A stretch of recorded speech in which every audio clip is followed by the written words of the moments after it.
নমস্কার, কেমন আছেন সবাই? সংসারের দুঃখ কষ্টের অবসান কি করে হয়, আজকে একটি গল্পের মাধ্যমে আলোচনা করব। তো একজনের খুব দুঃখ কষ্ট ছিল। সে খুব ঈশ্বর ভক্ত ছিল। তিনি ঈশ্বরের কাছে প্রতিদিন সকাল সন্ধে ধূপ দেন, ফুল জল দেন, পূজা পাঠ করেন, নৈবেদ্য সাজান, সারাদিন শুধু ঈশ্বর ঈশ্বর করেন। কিন্তু তবুও তার ঘরে অভাব, রোগ ব্যাধি লেগেই থাকে। তো সে প্রতিদিনই ঈশ্বরকে ডাকে এবং দুঃখ কষ্টের কথা বলে। তো ঈশ্বর প্রতিদিন তার দুঃখ কষ্টের কথা শুনতে শুনতে একদিন দয়া করল এবং তার সামনে ঈশ্বর প্রকট হলো এবং ঈশ্বর লোকটিকে জিজ্ঞেস করল, তুই তো প্রত্যেক দিন আমাকে দুঃখ কষ্টের কথা বলিস, কেন বলিস, বা তোর কিসের এত দুঃখ কষ্ট? তো লোকটি বলল, ওটা আমার আছে, ওই দুঃখ কষ্টটা আমার আছে, তাই তোমাকে আমি প্রতিদিন দুঃখ কষ্টের কথা বলি। তো ঈশ্বর তখন বলল, কিসের দুঃখ কষ্ট? লোকটি তখন বলল, আমার এই সংসারের অভাব, ছেলে মেয়ে, জ্বর জ্বালা লেগেই থাকে। তো আপনি যদি একটু দয়া করেন তাহলে আমার সব ঠিক হয়ে যাবে। এটা আপনিই পারবেন ঠিক করতে। ঈশ্বর তখন লোকটিকে বলল, হ্যাঁ পারি, কিন্তু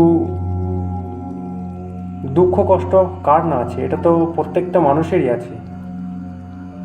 তো লোকটি তখন বলল ঈশ্বরকে, যার আছে আছে, না আছে না আছে, আমারটা আপনি ঠিক করে দেন।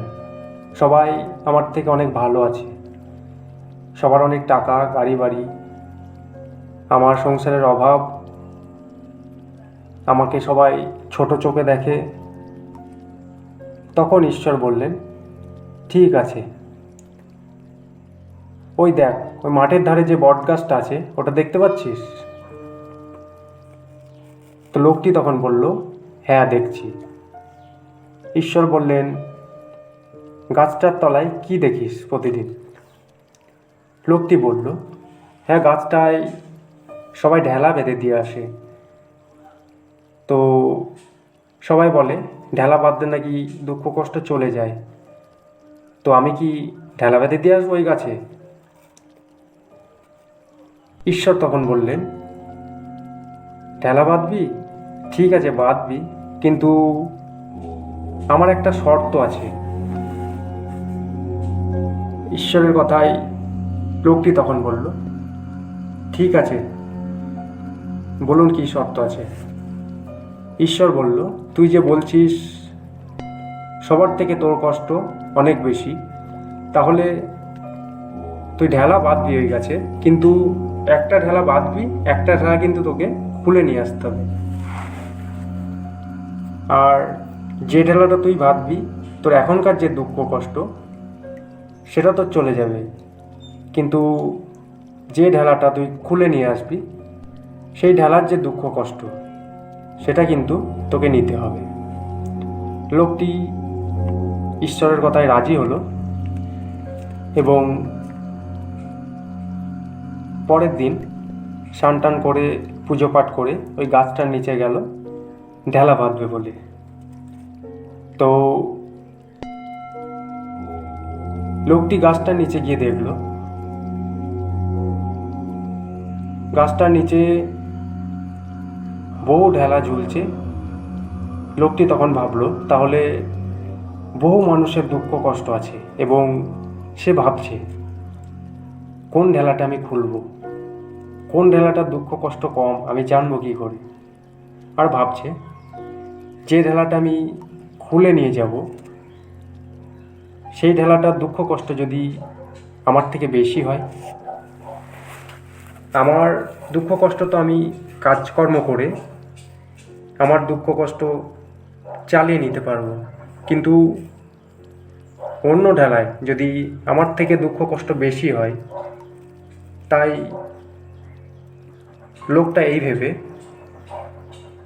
কোনো ঢেলাও খুললো না এবং নিজের ঢেলাটাও বাঁধলো না, এবং সে ভাবলো ঈশ্বরকে গিয়ে বলবো আমি যে ভয়ে ঢেলা খুলিনি।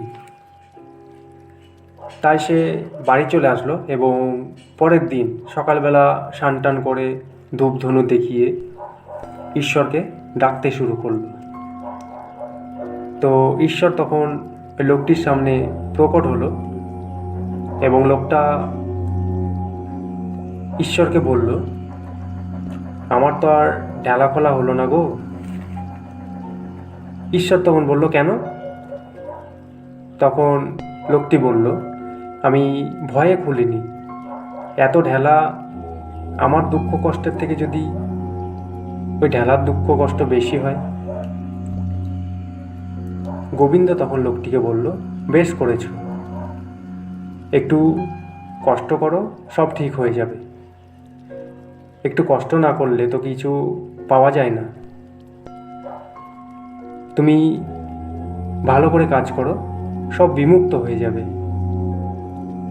আমি তোমাকে বলে যাচ্ছি। এই বলে গোবিন্দ চট করে উধাও হয়ে গেল। গোবিন্দ মানে ঈশ্বর চট করে সেখান থেকে উধাও হয়ে গেল। লোকটা তখন ঈশ্বরকে স্মরণ করে বলল, হে প্রভু, তুমি খুব ভালো কথা বলে গেলে। এভাবে তো আমাকে কেউ কখনো বলেনি। আমি তোমার কথায় প্রতিদিন কাজ করব এবং তোমায় স্মরণ করব। তুমি তো বললে যে আমার অভাব দূর হয়ে যাবে।